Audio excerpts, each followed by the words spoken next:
La estatua del Panteón que llora. En el corazón de un antiguo panteón se encontraba una estatua que ocultaba un oscuro y aterrador secreto. El título de este relato de terror extremo era La estatua del Panteón que llora. Según la leyenda, la estatua del Panteón tenía la capacidad de llorar lágrimas de sangre y susurros llenos de dolor durante las noches de luna llena. Aquellos que se atrevían a presenciar este fenómeno paranormal quedaban marcados para siempre por el terror y la locura. Un grupo de intrépidos exploradores decidió desafiar la leyenda y pasar una noche en el panteón para presenciar la estatua del Panteón que llora.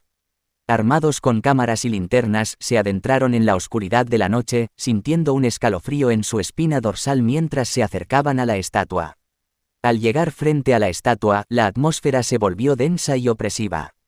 Los exploradores encendieron sus linternas y se prepararon para capturar el fenómeno sobrenatural. La estatua, tallada con una expresión de tristeza y desesperación, parecía cobrar vida ante sus ojos.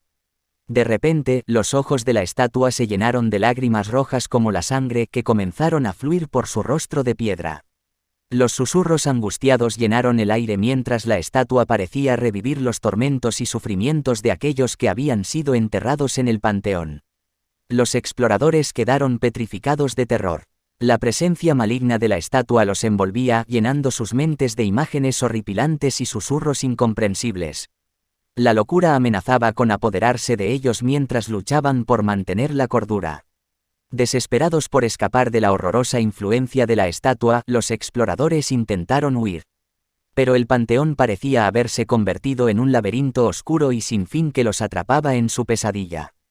Cada paso que daban los llevaba más profundamente hacia la oscuridad y la locura.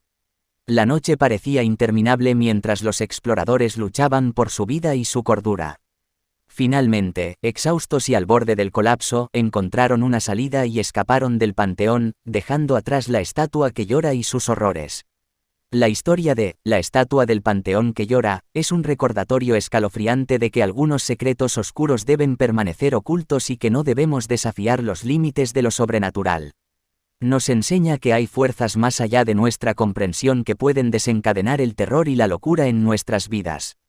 La estatua del panteón sigue en su lugar, llorando lágrimas de sangre y susurrando sus tormentos en las noches de luna llena. Atrapa a aquellos que se atreven a desafiar su poder, arrastrándolos a un mundo de oscuridad y desesperación. El panteón y su estatua maldita continúan siendo un recordatorio sombrío de que no debemos jugar con lo desconocido y que el horror más profundo puede esconderse detrás de una aparente belleza.